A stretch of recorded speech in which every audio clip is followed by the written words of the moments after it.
Hello everyone, welcome back to NISM finance academy. मैं हूं राकेश कुमार, एक सर्टिफाइड रिसर्च एनालिस्ट।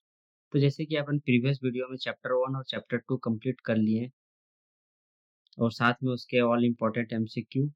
तो आज अपन चैप्टर 3 को स्टार्ट करेंगे। जैसे कि आप स्क्रीन पे देख पा रहे हैं, चैप्टर 3 का पार्ट 1 ये है। जैसे कि चैप्टर 3 को अपन पार्ट 3 में डिवाइड किया, जैसे part A, part B and part C. तो पार्ट ए में अपन कवर करेंगे terminology and equity market, and part B में कवर करेंगे terminology of debit market, and part C में करेंगे type of bond and commodity market. तो इसको अपन 3 पार्ट में डिवाइड किए हैं ताकि अपन डिटेल में इसको समझ पाए चैप्टर 3। ओके, तो अपन चैप पार्ट ए स्टार्ट करते हैं चैप्टर 3 का। पार्ट ए में अपन स्टडी करेंगे terminology of equity. Okay, terminology of equity अपन जैसे स्क्रीन पे देख पा रहे हैं। फर्स्टली अपन समझते हैं इक्विटी एंड डेबिट की डिफरेंस। इसका की डिफरेंस समझते हैं। इक्विटी इन्वेस्टर क्या है? बिजनेस को ऑनर होते हैं। जो इक्विटी इन्वेस्टर होते हैं बिजनेस ऑनर होते हैं। कैपिटल रिटर्न का भी गारंटी नहीं होती। जो इक्विटी इन्वेस्टर होते हैं उसका कैपिटल का भी गारंटेड रिटर्न नहीं होता। एंड मैनेजमेंट में पार्टिसिपेंट करते हैं। जो इक्विटी इन्वेस्टर होते हैं मैनेजमेंट में पार्टिसिपेट करते हैं। रेसिडुअल प्रॉफिट इनके होते हैं।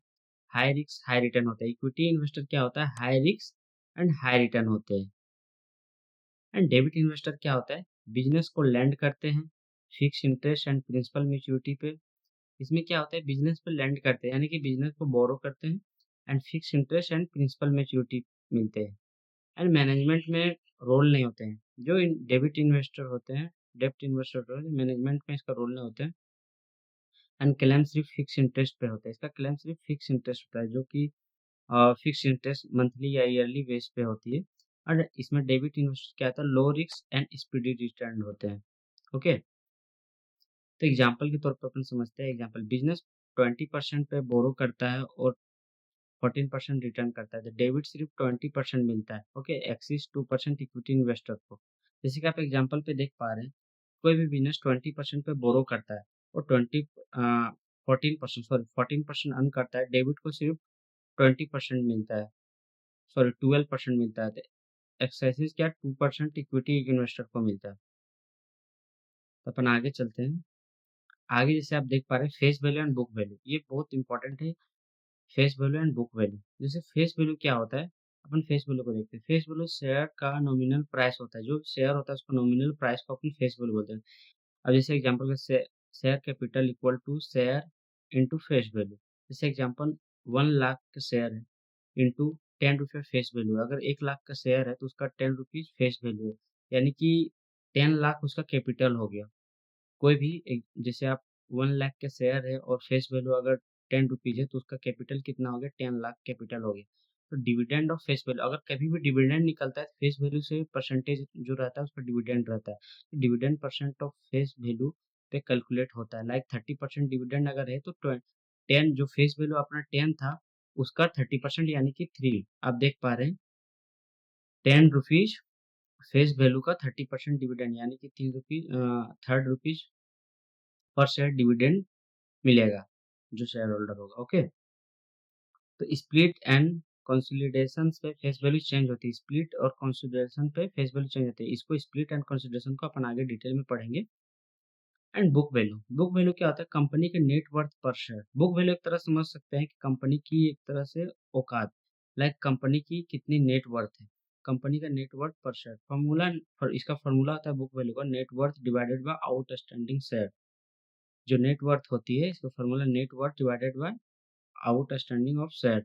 अगर कंपनी कंपनी अगर वाइंड ऑफ हो जाए तो हर शेयर को थ्योरेटिकली कितना मिलेगा ये बुक वैल्यू बताती है। Asset book value cost minimum depreciation पे लिस्ट होती है। ओके, तो कोई भी कंपनी वाइंड ऑफ हो जाती है तो थ्योरेटिकली कितना कितना शेयर हर किसी को मिलेगा, इसमें बुक वैल्यू के थ्रू से अपन पता लगा सकते हैं।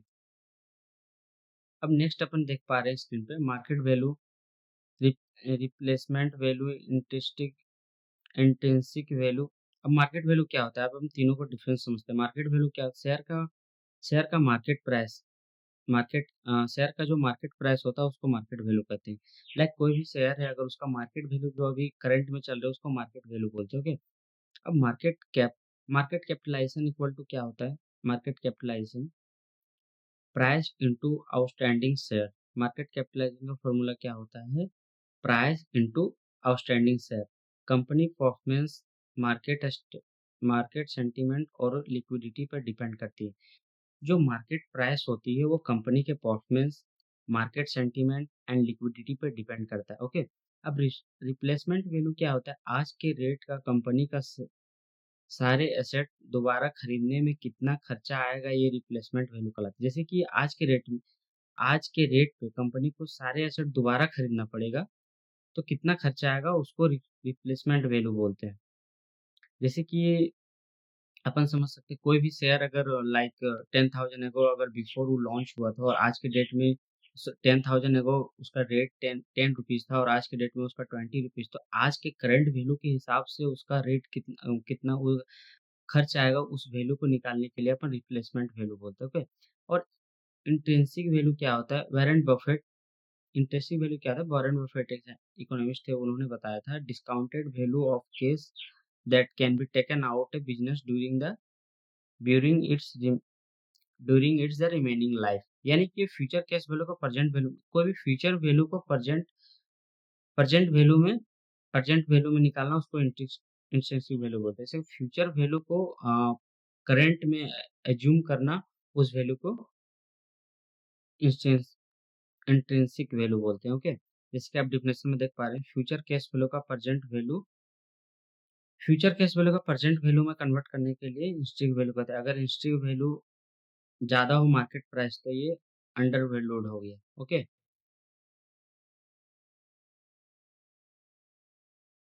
तो वैल्यू बढ़ा, हाँ। तो अपन जैसे कि देख पा रहे हैं, अगर इंस्ट्रिक वैल्यू मार्केट प्राइस से बड़ा हुआ, तो यानी कि अंडर वैल्यूड है।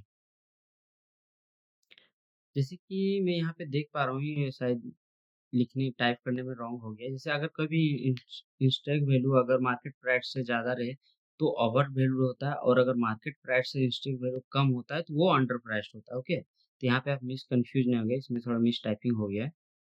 तो अपन नेक्स्ट चलते हैं।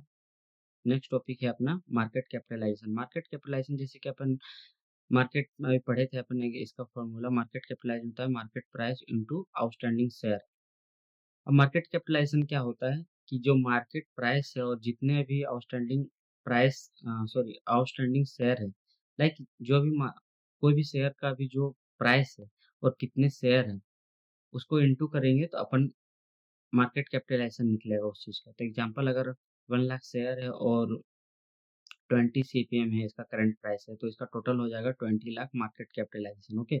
अब मार्केट कैपिटलाइजेशन 3 टाइप के होते हैं। एक होते हैं लार्ज कैप, एक होता है मिड कैप, एक होता है स्मॉल कैप। अब लार्ज कैप क्या होता है? Top 50 to 100 stock, high liquidity, blue chip, stable profit होता है। जो टॉप 50 टू 100 जो स्टॉक होते हैं, उसको अपन लार्ज कैप में कहते हैं। ये हाई लिक्विडिटी होते हैं और इसको ब्लू चिप भी कहते हैं, और स्टेबल एंड प्रॉफिट होते हैं। ये स्टेबल एंड प्रॉफिटेबल कहलाते हैं लार्ज कैप। अब मिड कैप क्या होता है? नेक्स्ट 20 टू 500 स्टॉक, यानी कि next 200 to 50 top stocks and middle size होते हैं। ये मिडिल साइज होते हैं और गुड लिक्विडिटी होते हैं। स्मॉल कैप क्या होता है? Remaining stock, smaller size, less liquidity, high risk. इसमें क्या होता है? रिमेनिंग स्टॉक यानी कि आप ये देख सकते हैं, टॉप 100 के बाद के जो स्टॉक होते हैं, उसमें ये रिमेनिंग स्टॉक कहलाते हैं। स्मॉलर साइज होते हैं, less liquidity and higher risk होते हैं। इसमें स्मॉल कैप में हायर रिस्क होते हैं। ओके। तो अपन नेक्स्ट टॉपिक चलते हैं। ये मार्केट कैपिटलाइजेशन था। अब नेक्स्ट टॉपिक में अपन जैसे देख पा रहे हैं, नेक्स्ट टॉपिक में आप देख पा रहे हैं enterprise value, EV. Enterprise value क्या होते हैं? ईवी बिजनेस का ओवरऑल वैल्यू है। कोई भी इंटरप्राइज वैल्यू होता है, बिजनेस का ओवरऑल वैल्यू होता है। सिर्फ गेनफुली एम्प्लॉयड कैपिटल कंसीडर होता है, इसमें सिर्फ गेनफुली एम्प्लॉयड कैपिटल कंसीडर होता है। अब फॉर्मूला ईवी का स्टैंडर्ड लोन फॉर्मूला क्या होता है? EV common equity plus preferred capital plus debit minus cash plus financial investment.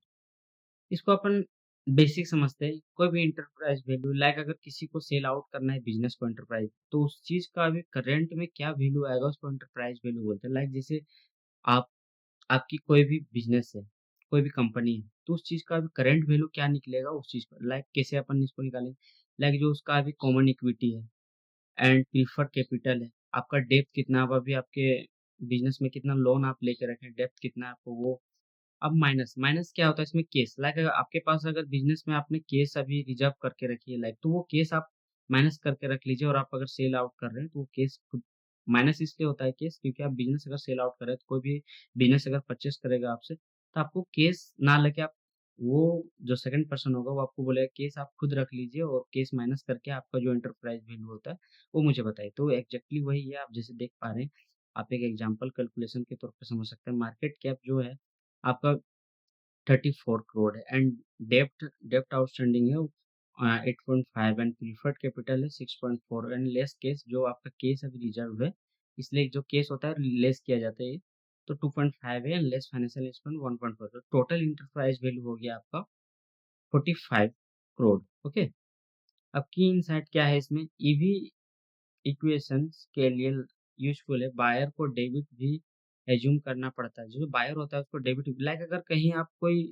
आप आमतौर पे एग्जांपल समझ सकते हो, कोई भी आप कार खरीदते हैं या फिर बाइक या किसी भी सेकंड हैंड कार या कुछ भी खरीदने जाते हैं कोई सेकंड पार्टी से, तो आप ये भी देखते हैं कि इसका ईएमआई कितना बाकी है या फिर लोन फुलफिल है कि नहीं, तो वो सारी चीज़ें आप अगर कहीं भी परचेस करने गए तो आपको उस चीज़ कंसीडर करना पड़ता है, और उस चीज़ को ऐड ऑन करना पड़ता है आपको जब भी बाय करते हैं कोई प्रोडक्ट तो सेम इसी चीज़ें ईवी का भी बात हो रही है, बायर को डेबिट का एज्यूम करना पड़ता है, डेब्ट को एज्यूम करना है, डेब्ट यानी कि लोन यानी कि उधारी, उसका कितना कर्ज में है वो, तो वो भी एज्यूम करना पड़ता है, और केस मिल जाता है, इसीलिए डेप्थ ऐड होता है और केस सब्सट्रैक्ट हो जाता है। केस तो चलो उसके पास खुद है तो वो अपना पैसा खुद रख ले, और मेरे को उसका पैसा नहीं चाहिए तो वो अपना पैसा माइनस करके जो केस उसके पास है वो माइनस करके अपना वैल्यू बताए, जो उसका बिजनेस का वो वैल्यू बताए, उसको एंटरप्राइज वैल्यू बोलते हैं। ओके, तो अपन ये अपना एंटरप्राइज वैल्यू था अपन ओवरऑल। अब नेक्स्ट टॉपिक में चलते हैं। नेक्स्ट टॉपिक है क्या, earning, historical, trailing, forward. Earning three type का होता है, हिस्टोरिकल, ट्रेलिंग एंड फॉरवर्ड। तो हिस्टोरिकल क्या होता है, पिछले सालों के प्रॉफिट, जो पिछले सालों का प्रॉफिट ऑलरेडी प्रॉफिट फिगर है, जो हिस्टोरिकल कहलाते हैं। अब ट्रेलिंग अर्निंग, ट्रेलिंग अर्निंग क्या होता है, मोस्ट रिसेंट पीरियड यानी कि टीटीएम, यानी कि लास्ट 12th मंथ में जो अर्निंग हुए हैं वो टीटीएम कहलाती है, वो ट्रेलिंग अर्निंग कहते हैं, या फिर trailing four quarter. Four quarter क्या होता है, ये वही लास्ट 14 मंथ की बात हो रही है, फोर क्वार्टर। रोलिंग बेसिक भी कैलकुलेट होते हैं, रो रोलिंग बेसिस पे भी कैलकुलेट होते हैं। रोलिंग बेसिस यानी कि क्वार्टरली बेसिस पे कर सकते हैं, हाफ ईयरली बेसिस पे कर सकते हैं, उसी को रोलिंग बेसिस बोलते हैं। ओके, जैसे कि थर्ड देख पा रहे हो, फॉरवर्ड अर्निंग। फॉरवर्ड अर्निंग क्या होता है, future revenue and cost projection पे बेस्ड होता है। ये जो फॉरवर्ड अर्निंग होता है ये future revenue and cost projection based पे होता है, ये एनालिस्ट एस्टिमेट होते हैं, ये एनालिस्ट एस्टिमेट होते हैं। ये फ्यूचर अर्निंग की बात करती है, फॉरवर्ड अर्निंग क्या होता है, फ्यूचर की बात कर रही है, इसमें कॉस्ट प्रोजेक्शन पे बेस्ड होते हैं, ये एनालिस्ट एस्टिमेटेड होते हैं। अब ईवीडी, ईबिट क्या होते हैं, lender plus government plus owner के लिए होता है। ईबिटा क्या होता है, कैपिटल रिकवरी के बाद में अवेलेबल अर्निंग। ये EBIT and earning before tax है, ये सब चीज अपन अभी आगे में पढ़ेंगे, ईबिट एंड ईबिटा की सम इसे हम आगे डिटेल में पढ़ेंगे। ओके, तो अपन नेक्स्ट चलते हैं। नेक्स्ट अपन देख पा रहे हैं EPS and DPS and P ratio. अब ईपीएस अर्निंग पर शेयर हो गया, डीपीएस हो गया डिविडेंड पर शेयर हो गया, पी हो गया आपका प्राइस अर्निंग शेयर। ठीक है, तो अपन तीनों को ऐसे हम समझते हैं स्टेप बाय स्टेप। ईपीएस हो गया अर्निंग पर शेयर, क्या होता है ईपीएस, आप एक शेयर में कितने अर्न कर रहे हैं उसी को अपन ईपीएस बोलते हैं। तो इस चीज का फॉर्मूला होता है net profit divided by outstanding share. Example, 10 lakh आपके पास 10 लाख का नेट प्रॉफिट है आपका, और आउटस्टैंडिंग शेयर 2 लाख शेयर है, तो इसको अपन डिवाइड करेंगे तो अपना 5 रुपीज पर शेयर में अर्निंग हो रहा है, यानी कि हायर ईपीएस बेटर प्रॉफिलिटी, जितना हायर ईपीएस होगा वो उतना बेटर प्रॉफिटेबिलिटी माना जाएगा। ओके, अब डीपीएस क्या होता है, जो अपन देखे थे फेस वैल्यू का जो परसेंटेज होता है डिविडेंड, उसे डिविडेंड पर शेयर बोलते हैं। ओके, तब देखिए percentage of face value, like example की तरफ 40% ऑन ₹10 फेस वैल्यू, यानी कि 10 रुपये जो फेस वैल्यू 10 रुपीज है उसका 40% डिविडेंड डिक्लेयर की कंपनी, यानी कि 10 रुपीज का 40% ₹4 डीपीएस। तो डीपीएस डिवाइड बाय ईपीएस, यानी कि जो dividend per share divided by EPS उसको बोलते हैं डिविडेंड पर शेयर, सॉरी, उसको अपन बोलते हैं dividend payout ratio. Dividend payout ratio क्या होता है? जो कितना dividend payout ratio employ मतलब जो भी क्लाइंट है उसको कितना मिल रहा है, तो उसको अपन निकालने के लिए डीपीएस डिवाइडेड बाय ईपीएस करते हैं, तो डिविडेंड पे आउट रेशियो निकल जाएगी। ये फॉर्मूला इंपॉर्टेंट है, आप ये चीज याद रखिएगा। Dividend payout ratio divided by DPS, dividend payout equal to DPS divided by EPS. Okay, ये इंपॉर्टेंट है। And P ratio, price to earning. अब प्राइस पी रेशियो क्या होता है? Market price divided by EPS. अब एक चीज याद रखिए, कभी भी रेशियो की बात हो तो पी यानी कि price, market price and earning की बात हो रही है, तो market price divided by EPS हो जाएगा। लाइक एग्जांपल 10x पी है आपका, मार्केट 12 मतलब 12 टाइम अर्निंग पे कर रहा है, तो low P value buy and high P growth expectation. यानी कि आप देख सकते हैं इसमें पी रेशियो निकालने बोल रहा है, यानी कि एग्जांपल 2x पी मार्केट से 12 गुना अर्न पे कर रहा है, और लो पी वैल्यू जो हायर पी ग्रोथ एक्सेप्शन कर रहा है। यानी कि पी रेशियो से ये निकलता है कि आप कितने गुना अर्न कर रहे हो, और कितने मतलब कितने मल्टीपल टाइम आप अर्न कर रहे हो, कितने मल्टीपल टाइम आप लॉस कर रहे हो। तो ये आप इससे ये निकाल सकते हो। ओके, ग्रोथ एक्सेप्टेशन ये सब चीज। अब हम नेक्स्ट टॉपिक चलते हैं। नेक्स्ट टॉपिक आप देख पा रहे हैं PS ratio and PVV ratio. Okay, अब पीएस रेशियो क्या होता है? पीएस रेशियो आप देख सकते हैं price to sale, price to sale. PS ratio क्या होता है? Price to sale. अब सीएमपी क्या होता है? करंट मार्केट प्राइस होता है। इसका फॉर्मूला होता है current market price divided by net cell पर शेयर। प्राइस टू सेल क्या होता है? अब देखिए कोई भी अगर रेशियो की बात करेगा, अब फर्स्ट जैसे देखिए पी एंड एस है, यानी कि पी से प्राइस हो गया, करंट मार्केट जो प्राइस है वो उसकी बात कर रहे हैं, एंड एस से सेल हो गया, यानी कि current market price divided by net cell पर शेयर। ओके, तो example current market price 40 rupees है, सेल सेल शेयर है अपना 10 रुपीज पर शेयर। ओके, तो इसका 4x हो गया, तो इसका टोटल पीएस हो गया, पीएस वैल्यू हो गया 4x।